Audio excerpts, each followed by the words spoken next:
사랑하는 성도님들, 우리나라가 2026년도가 되어져서 우리나라의 인구가 우리 남한 대한민국만 몇 명인지 여러분 아십니까?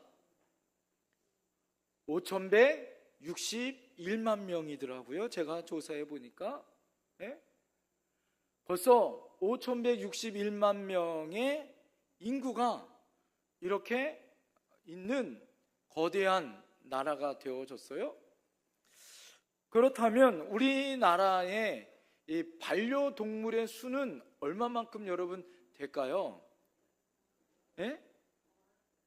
특별히 개와 고양이가 여러분 얼마만큼 될까요? 제가 AI한테 물어봤어요. 그랬더니 AI가 그러더라고요. 반려동물의 숫자를 정확하게 추산할 수가 없을 만큼 많은데, 여러분 반려동물이 개와 고양이만 있는 게 아니잖아요. 그죠? 어디는 도마뱀도 있고, 파충류도 있고, 뭐 여러 종류의 애완동물들이, 반려동물들이 많은데, 그 중에 그 많은 이 가구당 이 퍼센트가 나왔는데, 이 우리나라에 가구당 29.2%의 반려동물이 있다라는 거예요. 세 집 중에 한 집이 반려동물을 키우거나 사랑을 주고 있더라 이거예요. 그래서 여러분 10집 중에 3집이 반려동물을 키우고 있는데, 그 중에 강아지가 가장 많아요. 몇 마리가 되냐? 통계조사를 보니까 546만 마리가 된대요. 아니, 546만 마리. 옛날에는 여러분 먹을 줄만 알았지 그렇게 많이 사랑을 가지고 이런 키울 줄은 몰랐잖아요. 이제 여러분 이 보신탕도 못 먹게 됐잖아요. 그죠? 고양이는 217만 마리나 키우고 있더라 이거예요. 똑같은 환경 속에서 강아지와 고양이를 보살피고 있는데, 서로 다른 생각을 가지고 있는 이 강아지와 고양이의 글을 너무너무 재밌어서 제가 여러분들에게 알려드리려고 합니다. 이 강아지하고 고양이가 같은 집에서 똑같이 주인에게 사랑을 받고 있었대요. 그런데 생각하고 있는 건 틀리더라 이거예요. 강아지가 이렇게 생각했대요. 인간은 나에게 먹이도 주고 지켜주고 사랑해준다. 인간 때문에 나는 먹고 자고 사랑을 받기 때문에 인간은 신이 분명하다.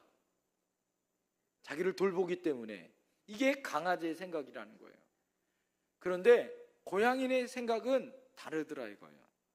인간은 나를 먹여주고 지켜주고 사랑해준다. 인간은 때마다 나를 먹여주고 사랑해주는 것을 보니 나는 신이 분명하다. 그렇게 고양이가 생각했다라는 거예요. 그러니 여러분, 강아지는 인간이 신으로 바라보고 고양이는 자기가 신으로 바라보는 이 엉뚱한 생각을 갖고 있더라 이거죠. 제가 이 글을 읽으면서 여러분, 사람도 똑같이 대해줘도 제각각 생각하는 게 틀려요. 맞아요? 다 틀리더라 이거죠. 어떤 사람은 상대방을 바라볼 때 고마운 것만 생각하고 감사한 일만 생각해요.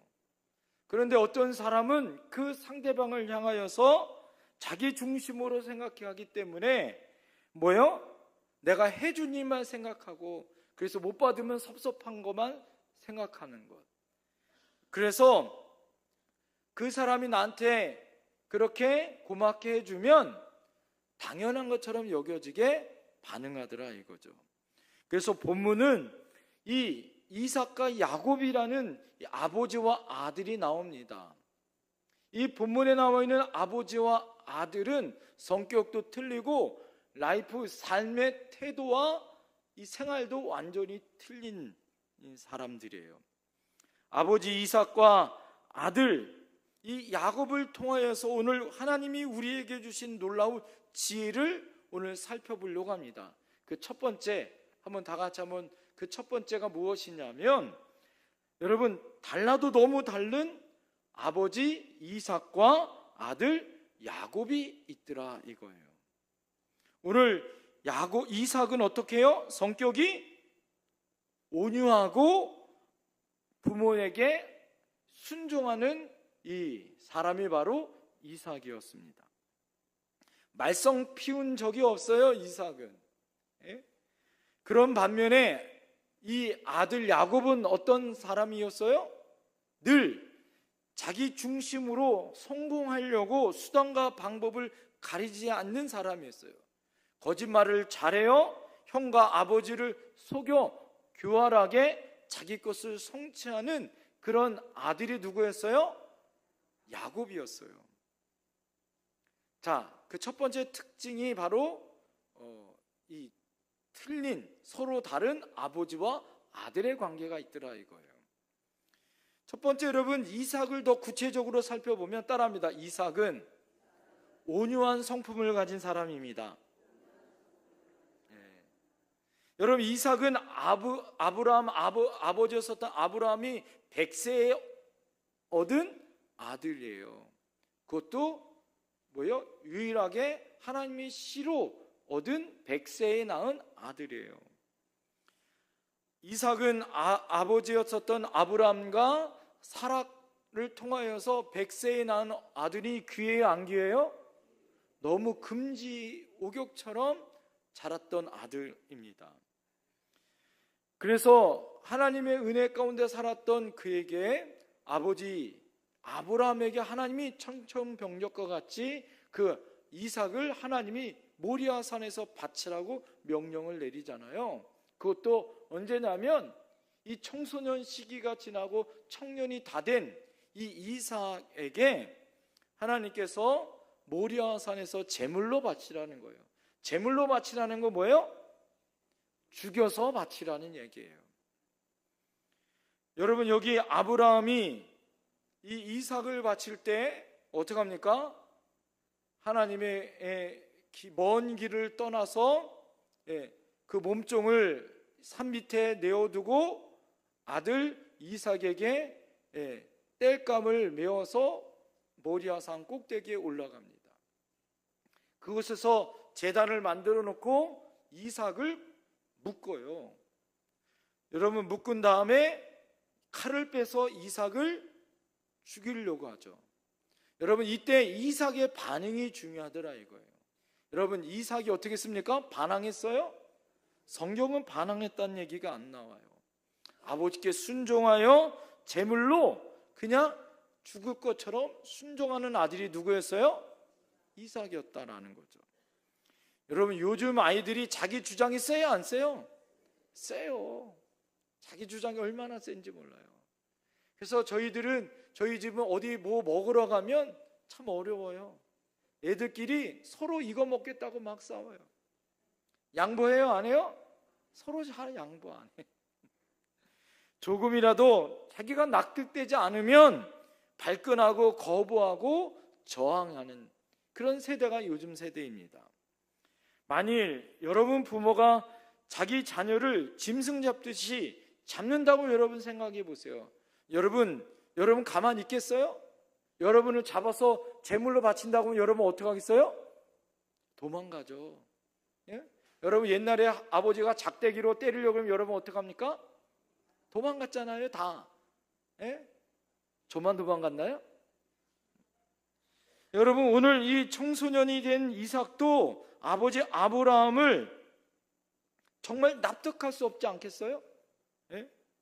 아니, 금이야 오기야 언제 키우고 그렇게 사랑해주고 100세에 얻은 아들, 이제는 이 아브라함이 나이가 100세가 돼서 이제는 이 이삭의 나이가 17에서 20살 밑이었다라는 거예요. 그러면 아버지 나이도 17에서 20살 밑에 아니겠어요?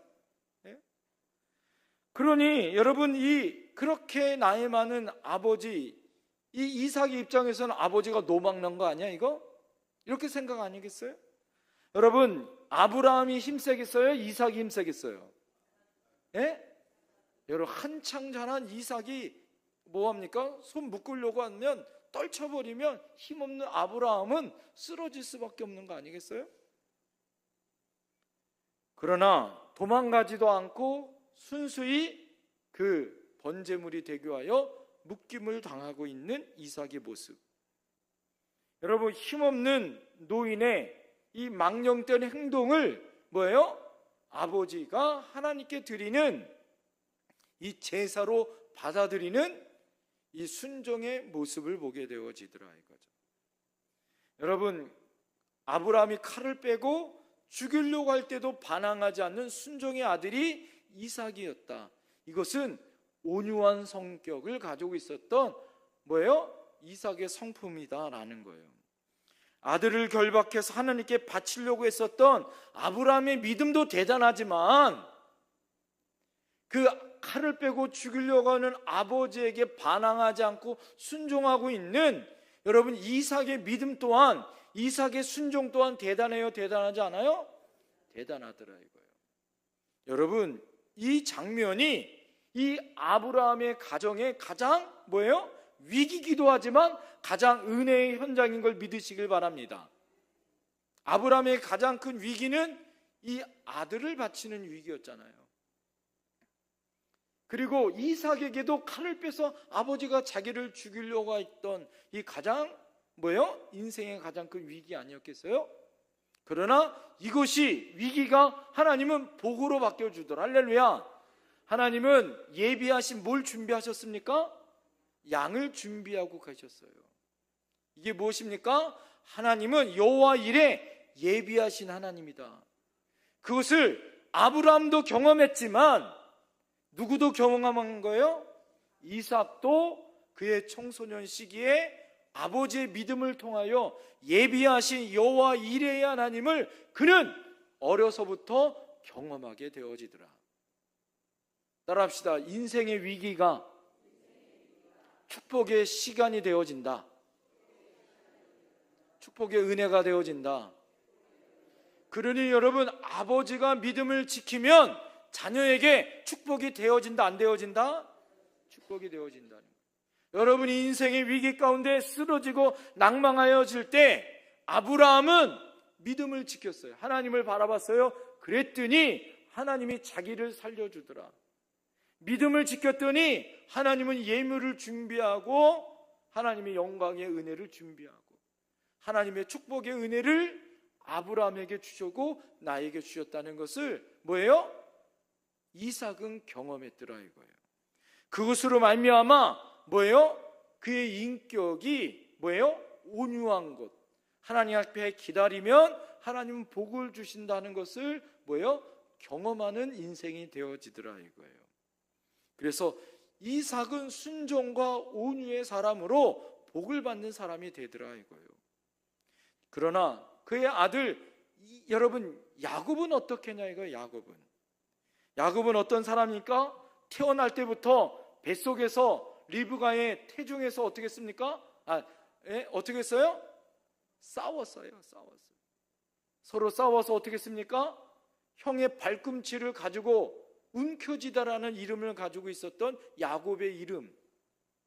경쟁에서 한치 앞도 모르는 그 경쟁 가운데 아등바등 싸우려고 했었던 아들이 누구예요? 야곱이에요. 쌍둥이 아들. 여러분, 간발의 차이로 동생이 되어서 늘 억울하게 살아갑니다. 열등감에 살아가요. 형 에서에게 늘 열등감으로 살아가게 되어집니다. 당시에는 장남이 아버지의 모든 재산을 다 갖는 법칙이에요. 요즘에는 여러분 n분의 1로 나눠지고 부모를 돌보면 더 많이 받는 법이 되어지지만 옛날 이 아브라함 시대, 이삭의 시대는 아버지 것이 다 누구에게 가요? 장자에게 다 가요. 동생은 없어요. 그러니 같은 쌍둥이로 태어났지만 자기에겐 아무것도 없이 살아가는 열등감에 살아가는 야곱에게는 뭐예요? 억울한 거죠. 그러니 여러분, 이 아쉬움과 서러움을 가지고 있었던 뭐예요? 야곱에게는 늘 형을 이겨야 된다라는 열등감에 사로잡혀요. 둘째로 태어나 장자의 축복을 받을 수 없다는 것에 늘 마음의 상처, 마상이라고 해요. 요즘에는 마음의 상처를 받아요. 그래서 야곱은 수단과 방법을 가리지 않고 자기가 어떠한 유익이 있든지 뭐요? 자기 것으로 움켜쥐려고 해요. 내 것으로 취하려고 합니다. 그래서 어떡합니까? 야곱이 형 에서가 사냥하고 돌아왔을 때 배고프다 그럴 때 뭘 만들었어요? 팥죽 한 그릇을 만들어서 이것을 먹으면 뭘 팔라 그래? 장자권을 자기에게 팔라고. 그러니 에서는 그거 배고파 죽겠는데 장자권 우스갯소리로 장자권 너 가져라. 당장 있는 팥죽을 먹어요. 그래서 형에겐 내가 팔았으니까 그렇게 해서 내 거다라는 마음이 있는 거죠. 그러고 나서 아버지가 이제 곧 얼마 안 있으면 운명할 정도로 위중하게 되어집니다. 그러자 야곱은 장자의 축복을 받기 위하여 형이 없는 사이에 형 옷을 입고 눈이 안 보여요. 아버지가 이제 눈이 안 보여. 그러니까 아버지 이삭에게 가서 마지막 뭐예요? 축복을 받을 때 형 대신 뭘 받아요? 장자의 축복을 가로채요. 형도 속이고 아버지도 속여요. 그래서 장자의 복을 받는 교활한 아들이 되어집니다.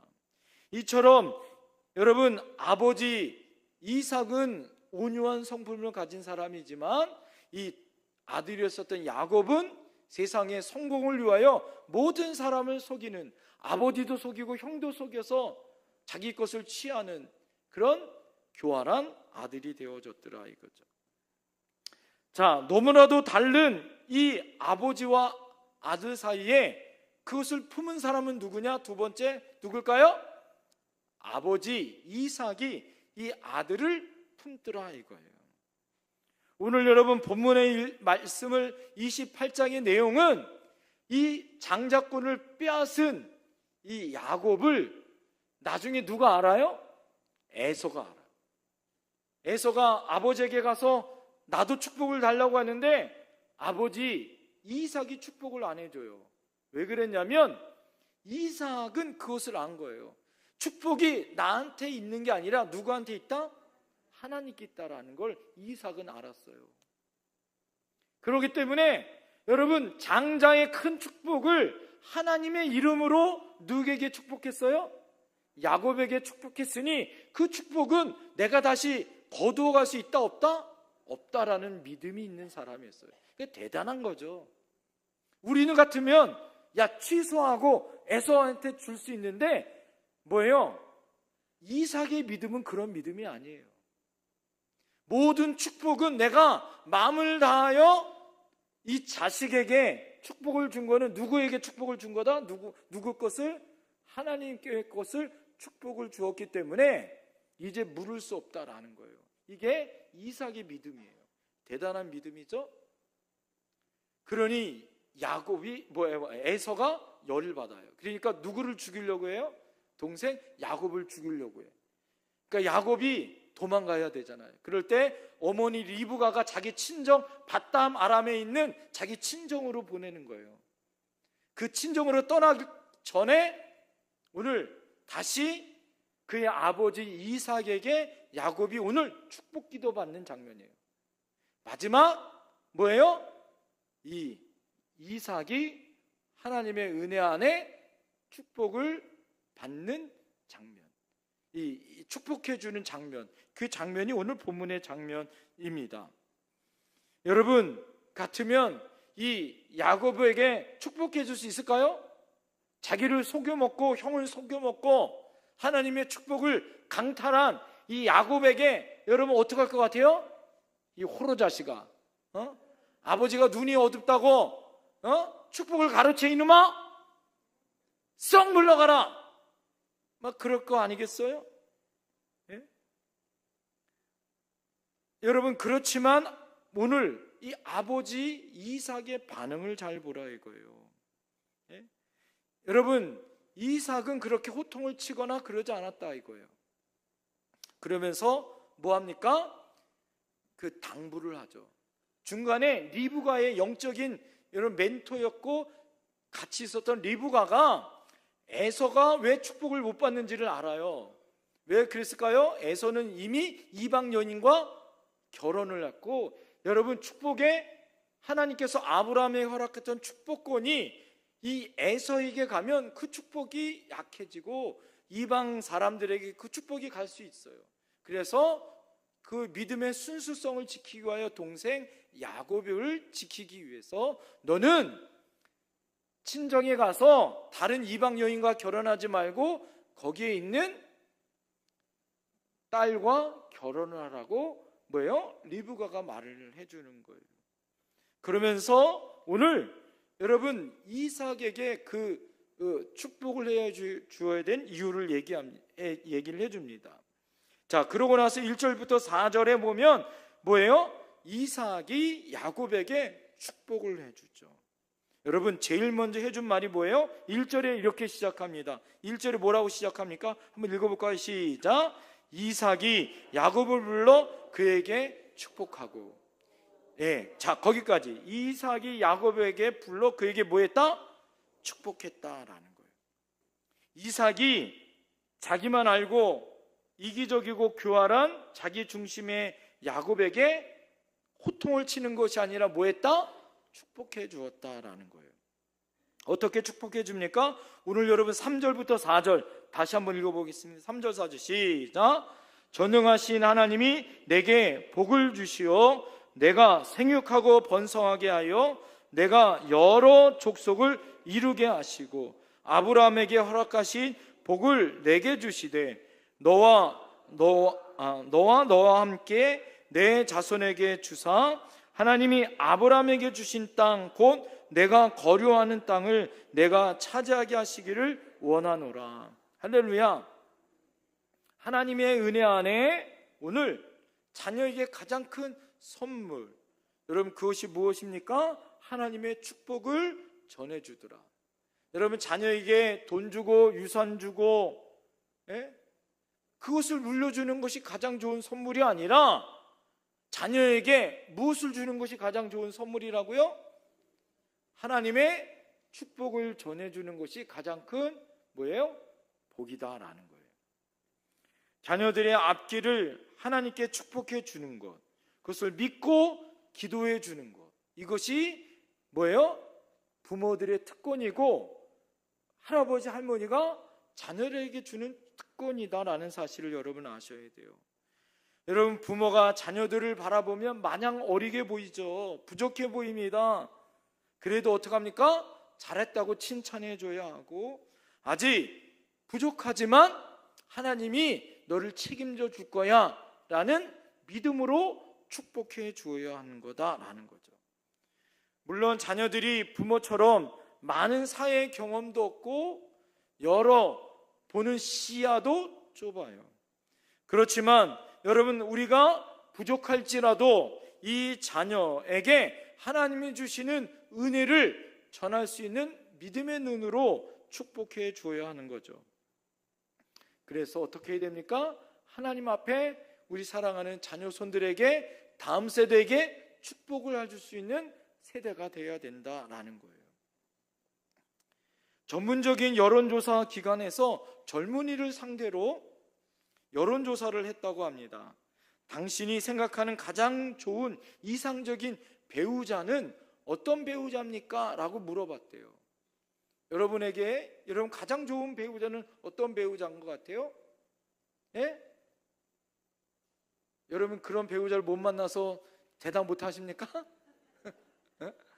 여러분, 요즘 젊은이에게 물어보니까 가장 이상적인 배우자는 무엇이냐? 71%가 무엇이 나왔냐면 1위가 무엇이냐면 성격 좋은 배우자라는 거예요. 가장 우선순위가 성격이라 해요. 성격. 우리로 말하면은 요즘 아이들 뭐 돈 바라고 인생 성공하는 것 그런 것 같지만 아니에요. 성격이 가장 우선순위다라는 거예요. 그러면 어떤 성격을 갖고 있느냐라고 다시 물어봤대요. 그랬더니 어떤 성격이냐? 너그러운 성격이 1등 나왔다라는 거예요. 예? 너그러운 성격을 가진 배우자. 예? 여러분, 우리가 평소에 가정에서든지 사회에서든지 사람들에게 너그럽지 못하기 때문에 여러분, 우리 사랑하는 자녀 손들도 뭐예요? 자기 배우자는 너그러운 사람을 바라더라. 이거는 뭐예요? 여자도 마찬가지고 남자도 마찬가지다라는 거예요. 여러분, 인간관계가 껄끄럽고 갈등이 생기는 이유가 왜 그렇습니까? 왜 그래요? 너그럽지 못해서 그런 거 아니에요? 너그러운 성격을 가진 사람은 그러면 여러분, 모든 사람이 좋아할까 안 좋아할까요? 좋아하는 사람이더라 이거죠. 오늘 이삭은 바로 그런 너그러운 성격을 가진 사람으로 아버지가 아들을 뭐 했다? 품었다라는 거예요. 상대방이 좋고 나쁘고의 여하가 상관없어요. 여러분, 여러분의 자녀의 흠이 누구의 흠이에요? 내 흠이지. 그것을 뭐라고 얘기합니까? 우리 속담 중에 누워서 침 뱉는다 이런 말을 하잖아요. 예? 여러분, 우리들은 예수님을 닮아감으로 말미암아 이삭처럼 온유한 성품을 가지고 살아갑시다. 우리 자녀들을, 다음 세대들을 품는 사람이 됩시다. 예. 여러분, 인생을 살아가다 보면 가장 큰 축복을 우리가 전해줘야 합니다. 그 축복은 예수님의 사랑으로 그들을 축복해주고 품는 우리 부모 세대들이 돼야 되는 거예요. 예? 왜 그러냐? 너는 안 돼. 아이고, 이놈의 종자들은. 아유, 안 돼, 안 돼. 안 된다니까? 이런 부정적인 얘기가 아니라 너그러운 마음으로. 너는 안 될 것 같지만 할 수 있어. 할렐루야. 너는 된다니까. 내가 매일 기도하고 있어. 너는 좋아질 거야 라고 축복해 줘야 한다는 거예요. 그런 이유는 나에게 있지 않아. 나는 돈이 없고 힘이 없지만 우리 하나님이 지켜줄 거야 라는 믿음으로 축복해 주어라 이거예요. 인간관계는 다 이런 거예요. 그럼 손가락을 이렇게 한번 펴보세요. 손가락을 펴보세요. 자, 왼손가락, 세 손가락 이렇게 펴보세요. 3개 따라합시다. 나를 가장 좋아하는 사람들. 우리 인간관계를 100%라고 이야기하면 나를 가장 좋아하는 사람들은 몇 사람이에요? 30%의 세 사람 정도의 사람은 내가 무슨 일을 해도 나를 무조건 좋아하는 세 사람이 있다는 거야. 반대편의 세 사람. 여러분, 이 사람은 어떤 사람입니까? 내가 무슨 일을 해도 나도 무조건 싫어하는 사람들이 있다는 거야. 그런 사람들은 30%의 사람이 있다라는 거예요. 그래서 나를 무조건 좋아하는 사람은 30%, 나를 무조건 싫어하는 사람은 몇 퍼센트? 30%의 사람이 있어요. 중요한 건 뭐예요? 이 양쪽에 있는 사람이 아니라 어떤 사람이 중요할까요? 가운데 있는 40%의 사람이 있다 이거예요. 그런데 나를 좋아하는 사람들을 우리가 바라보면서 나머지 이 네 사람도 어떻게 만들어야 돼요? 나를 좋아하는 사람이라고 내가 생각하면 몇 퍼센트의 사람들이 살아가요? 70%의 사람들이 나를 좋아한다라고 내가 생각하고 살면 여러분, 값진 인생이 되는 거야. 근데 어떤 사람은 뭐예요? 30%의 사람은 나를 싫어해 라고 생각하는데 나머지 네 사람도 나를 싫어해. 그러면 나를 싫어하는 사람이 몇 퍼센트예요? 70%의 사람들이. 이게 인간관계를 강의하는 강사가 이런 얘기 하더라고요. 그래서 여러분들은 어떻게 바라봐야 되냐? 무조건 나를 좋아하는 사람은 몇 퍼센트는 있다 그래도 70%의 사람들은 나를 좋아하는 사람이 있어요. 여러분, 공동체 안에 싫어하는 사람 30%의 사람, 욕하고 나한테 싫어하는 사람 있을까 없을까? 있어요. 그러니까 이 사람 보지 말고 나머지 네 사람까지 합해서 70%의 나를 좋아하는 사람만 보고 살라라는 거예요. 할렐루야. 그 사람 중에 여러분 인간관계 중에 여러분 자녀들이 힘들고 어려울 때 가장 나를 좋아하는 사람이 누가 돼야 돼? 여러분이 돼야 돼. 부모 때는 여러분이 돼야 돼. 그런데 생각해 보면 나를 가장 싫어하는 사람이 누구야? 부모가 되면 안 된다라는 거예요. 여러분은 어떤 사람이에요? 여러분의 자녀들이 여러분을 가장 싫어하는 사람이에요? 좋아하는 사람이에요? 할렐루야! 할렐루야! 예. 여러분의 자녀들에게 또 우리 다음 세대들에게 여러분 어떻게 돼야 될까요? 따라합시다. 우리를 가장 좋아하는 사람으로 만들자. 예. 그래서 힘들고 어려울 때, 괴로울 때 여러분에게 기도를 해달라고 찾을 수 있고 도와달라고 찾을 수 있으면 그 자녀는 뭐예요? 무너지지 않는 거예요. 여러분은 도와줄 수는 없지만 누구에게 할 수 있어요? 나의 아버지 대신 하나님께 맡길 수 있잖아요. 그럼 하나님이 책임질 줄 믿습니다. 예? 그래서 여러분의 자녀손들이 우리 교회의 다음 세대가 따라합시다. 우리 부모님을 만나는 것이 나의 가장 큰 축복이다. 여러분 이 소리 들을 수 있어야 할 줄 믿습니다. 예? 그래서 여러분 자녀손들이 혹시 잘못될 수도 있고 무너질 수도 있고 그럴 때 여러분이 악담을 하거나 비난하거나 화내지 마시고 어떻게 해야 돼요? 그 상처를 품어 끌어안아줘야 되는 거예요. 오늘 이삭처럼 말입니다. 예? 오늘 우리 사랑하는 여러분 안에 이런 하나님의 축복의 말이 있기를 소망합니다. 비판과 책망이 아니라 칭찬과 격려를 해줘야 할 줄 믿습니다. 할렐루야. 그럴 때 하나님이 주시는 은혜가 우리에게 있더라 이거예요. 예? 마지막 세 번째 따라합시다. 아버지 이삭이 구체적으로 축복해 주었다. 여러분 아버지 이삭이 그러면 야곱에게 어떻게 축복해 줬냐? 여러분 이 말이 오늘 여러분 야곱에게는 마지막 유언의 말이에요.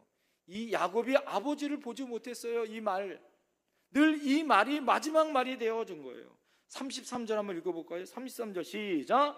전능하신 하나님이 내게 복을 주시오 내가 생육하고 번성하게 하여 내가 여러 족속을 이루게 하시고.